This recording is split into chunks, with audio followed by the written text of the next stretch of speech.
अस्सलामुअलैकुम दोस्तों, मेरा नाम ज़ुबैर खालिक है। उम्मीद करता हूँ कि आप सब ठीक होंगे। आज से हम आप लोगों के लिए एक वीडियोस का ऐसा सिलसिला शुरू कर रहे हैं जिसमें हम आपको अपने सफ़र के बारे में बताएंगे। ये सफ़र है शहर को छोड़कर गांव में आने का और गांव में एक ऐसा काम शुरू करने का जो बचपन से हमारे अंदर था, हमारा शौक़ था, हमारा जुनून था। लेकिन शहरों में रहते हुए ज़ाहिर है उन कामों को हम प्रैक्टिकली उस तरह से नहीं कर सकते थे। उनमें से जो पहला काम है वो है गोट फार्मिंग का काम, और जो दूसरा काम है वो एग्रीकल्चर का है, ज़राअत का है। सबसे पहले गोट फार्मिंग की जो इंटरेस्टिंग जर्नी शुरू हुई है उसका मैं आपको थोड़ा सा तारुफ़ करवा देता हूँ। हम जब शहर छोड़ के गाँव आए तो जो पहला शौक़ था वो ये था कि हम गोट फार्मिंग शुरू करें। अब उसमें रिसर्च की गई तो जो पहली 2 ब्रीड्स हमारे सामने आई पाकिस्तान में, जिनकी काफ़ी डिमांड है, कुर्बानी के ऊपर जो बहुत ज़्यादा पसंद किए जाते हैं, वो एक तो राजनपुरी है और दूसरी मक्की चीनी ब्रीड है। बीतल के ऊपर भी हमारी रिसर्च है, हमारा शौक़ है, हम ग्रेजुअली उस तरफ आएंगे। लेकिन सबसे पहले हमने जो काम शुरू किया वो राजनपुरी के ऊपर किया और सोचा कि अपने इलाके में थोड़ी सी राजनपुरी बकरियां लाई जाएं, उनके ऊपर एक्सपेरिमेंट किया जाए और उन्हें रखा जाए। मैं चाहूँगा कि नासिर आप प्लीज़ दिखाएं इस टाइम ये जो हम एक छोटा सा फ्लॉक लेके आए हैं जिसमें आपको एक शेरा प्रिंट अबलक में कुछ राजनपुरी बकरियां नज़र आ रही होंगी और इसके साथ साथ ये 2 देसी किस्म की, एक बकरा और एक बकरी भी इनके अंदर मौजूद है। अब जो दिलचस्प कहानी है उस तरफ बढ़ते हैं। जो मॉडर्न फार्मिंग और ट्रेडिशनल फार्मिंग के दरमियान एक डिबेट चलती है उसके ऊपर बात करते हैं।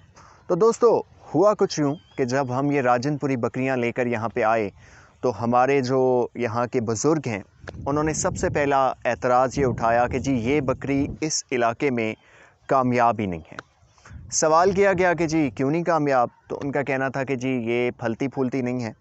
और मिथ क्या क्रिएट हुई कि आज से सालों पहले कोई एक बंदा कोई एक राजनपुरी बकरी लेकर आया, वो नहीं चली, वो मर गई, तो बस एक मिथ क्रिएट कर ली गई कि भाई ये तो यहाँ पे नहीं रह सकती। तो हमने इस चैलेंज को एक्सेप्ट किया और कहा कि इंशाल्लाह हम आपको ये रख कर दिखाएंगे। दूसरी जो बड़ा मसला यहाँ पे सामने आया वो ये आया कि जब हमने बात की कि जी हम लोग इन्हें ड्राई मैटर पे रखेंगे, खुश्क लूसन खिलाया करेंगे इन्हें, तो बहुत ज़्यादा हंसे हमारे ऊपर और कहा कि भाई आप बाज़ार जाते हो तो ताज़ा सब्ज़ी लेते हो या सूखी हुई, तो इन्हें आप क्यों सूखा खिलाओगे। तो एक सिलसिला है, एक ट्रेडिशनल सोच का, एक मॉडर्न सोच का, उसके ऊपर बहुत सारी चीज़ें मज़े की होने वाली हैं। हम बहुत सारे काम करेंगे, बहुत सारी चीज़ों को आगे लेके बढ़ेंगे जो ग्रेजुअली आपको दिखाएंगे। लेकिन आज मैं आपका तारुफ़ करवाता हूँ कुछ ऐसे लोगों से जो इस सिलसिले में हमारे साथ जुड़े हुए हैं। सबसे पहले हमारे साथ मौजूद हैं एक इंतहाई तजर्बाकार बुज़ुर्ग जिनका नाम है अहमद ख़ान, और ये हमारे सबसे पहले और सबसे बड़े नाक़िद भी हैं, जिनका मानना है कि आजकल के ये मम्मी डैडी बच्चे जो हैं ये गोट फार्मिंग के अंदर जदीद तरीक़ों के ऊपर कामयाब नहीं हो सकते और ये बहुत मुश्किल काम है। इनका मानना है कि ब्रीड से ज़्यादा अहम है कि ये देखा जाए कि जानवर के अंदर गोश्त कितना है, वो मोटा कितना है, उसकी सेहत कितनी है, ना कि आप ये देखो कि जी उसकी ब्रीड कितनी है और उसकी, क्योंकि यहाँ पे माना जाता है कि बकरी की डिमांड उसके गोश्त के हिसाब से है। अगर गोश्त ज़्यादा है बकरी के अंदर तो फिर उसकी जो कीमत है वो अच्छी है, और बनिस्बत कि अगर एक कंपैरेटिवली आप वीकर जानवर लेते हो ये सोच के कि इसकी ब्रीड अच्छी है, हम इस पे 2 माह 3 माह मेहनत करेंगे तो ये हमें आने वाले टाइम में अच्छा रिवॉर्ड देगा, इसको ठीक नहीं समझा जाता।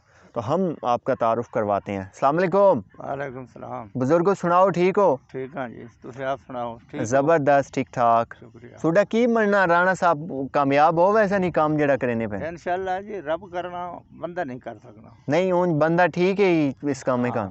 बंदा ठीक है। चलें जी, ऑन स्क्रीन हमें अच्छे व्यूज़ मिल गए। एक्चुअली लैंग्वेज बैरियर है, इनकी जो ज़बान है वो यहाँ की मकामी ज़बान है और ये उर्दू में इतने फ्लुएंट नहीं है। दूसरी शख्सियत जो हमारे साथ मौजूद है, जो गॉट फार्मिंग के साथ साथ हैन फार्मिंग, एस्ट्रोलॉफ फार्मिंग में और एस्ट्रोलॉफ फार्मिंग के साथ साथ हमारे साथ एग्रीकल्चर और ज़राअत के मामले में भी रहा करेंगे, वो हैं ताहिर मलिक। अस्सलाम वालेकुम। जी वालेकुम अस्सलाम। ताहिर मलिक कैसे हैं आप, जी ठीक हैं? अल्हम्दुलिल्लाह खैरियत से हूँ मैं। आप तो ये माल जब आया था आपकी क्या राय थी इसके बारे में? देखें जी, फर्स्ट लोग तो डेफिनेटली जिस तरह इंटरनेट पे हम लोग चीज़ें देखते हैं और एक हैवी किस्म की ब्रीड्स या डेफिनेटली अट्रैक्शन तो जो होती है इंसान की एक बड़ी होती है। जब नॉर्मली सुना है राजनपुरी बकरियों के बारे में और फिज़िकली इनको देखा है तो वो थोड़ा सा अभी है, ऐसा कुछ नहीं है, लेकिन आई होप कि इंशाल्लाह हम ऐसी चीज़ें फ्यूचर में आने वाले टाइम में लाएंगे जो देखने में बहुत अच्छी होंगी। और फ्यूचर में अब इनसे क्या रिज़ल्ट मिलता है ये तो आने वाले वक्त में ही हमें पता चलेगा। ऑल राइट जी, this was the first outlook of Tahir Malik जो हमने आपको इनसे मिलाया। और इनका कहना है कि इंटरनेट पे ये बड़ी हैवी ब्रीड्स देखा करते थे। लेकिन देखें, जब भी आप कोई काम शुरू करते हैं तो अक्लमंदी का तकाजा यही होता है कि आप बड़े बेसिक लेवल से शुरू करते हैं। और हमने ऐसे ही बेसिक लेवल से एक स्टेप लिया है कि हम कुछ जानवर रखें, उनको देखें। इंशाल्लाह हम आपसे फ़र्दर भी शेयर करेंगे। इसके साथ साथ हमारे साथ मौजूद हैं इस सारे सिलसिले के रूह रवां, जिनके सर पे ये सारा काम हुआ करेगा और जो ये सब चीज़ें किया करेंगे, वो हैं हमारे साथ असलम खान साहब। असलम भाई कैसे हैं? ठीक हैं आप? ठीक है अल्हम्दुलिल्लाह। क्या कर रहे हैं अभी आप?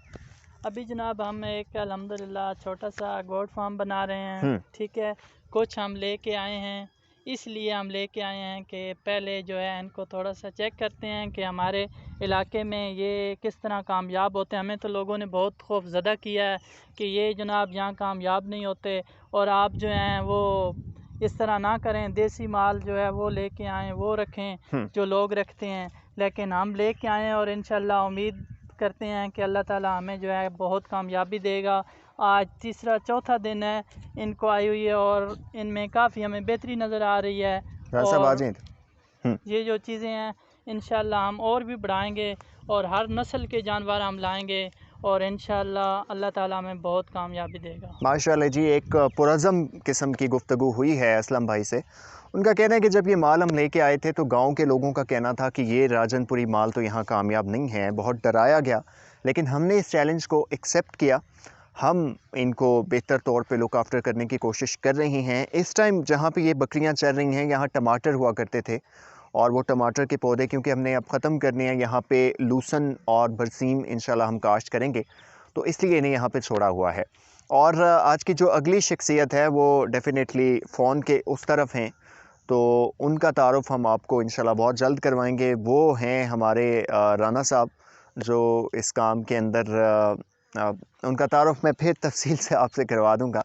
अभी हम चलते हैं और आपको वो शेड दिखाते हैं जो हमने सबसे पहले अपनी इन बकरियों के लिए बनाया है, और उसके बारे में भी आपको आगाह करते हैं।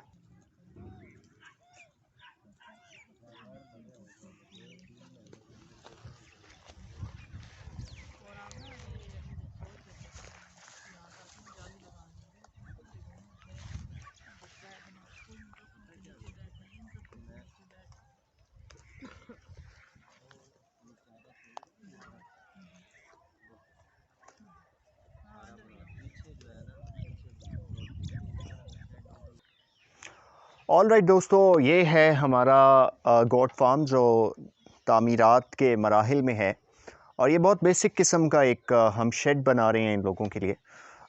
इसकी वजह ये एक टेम्प्रेरी है। जिस तरह फेसबुक पे हम देखते हैं कि एक टेम्प्रेरी तस्वीर लगाई जाती है, हमारे पास क्योंकि ये दो तरफ से कवर था और हम फौरी तौर पे चाह रहे थे कि हम एक स्टेप ले लें। दो तरफ से ये कवर था, इसलिए हमने जो है तो इसको दो तरफ से इसकी दीवार बनाई, और इसके ऊपर इसको ठंडा रखने के लिए हम जो है तो वो बांसों का, और यहाँ पे सरूट कहते हैं लोकल लैंग्वेज में, उसका छत बनाएंगे और उसको मिट्टी से उसकी लेप की जाएगी। और बीच में ये हमने वेंटिलेशन के लिए और हवा के गुज़र के लिए ये दीवार को कुछ इस तरह से बनाया है। दूसरा, अगर हम इसे अंदर से देखें तो अभी जो हमारा टारगेट है वो तकरीबन 15 से 20 जानवर हैं। तो उनके लिए ये लगभग कोई इसकी लेंथ की अगर बात की जाए तो ये 16 से 18 फुट होगा, और विड्थ की बात की जाए तो ये 13-14 फुट होगा। उस लिहाज से ये इतने जानवरों के लिए काफ़ी है। उसकी एक और वजह यह है कि हमने उन्हें यहाँ पे बंद नहीं रखना। हमारे पास उनके लिए जो बेहतरीन जगह है वो भी मैं आपको चल के दिखा देता हूँ। मैं चाहूँगा कि ना ये जो मैं आपको जगह दिखा रहा हूँ, इसके गिर्द हम इंशाल्लाह एक उनके लिए बाड़ बनाएंगे जिसके अंदर वो दिन के वक्त रहा करेंगे। ये आप देख सकते हैं यहाँ पे उनकी एक खुरली पड़ी हुई है जिसमें हम इन्हें फीड कर रहे हैं इस वक्त।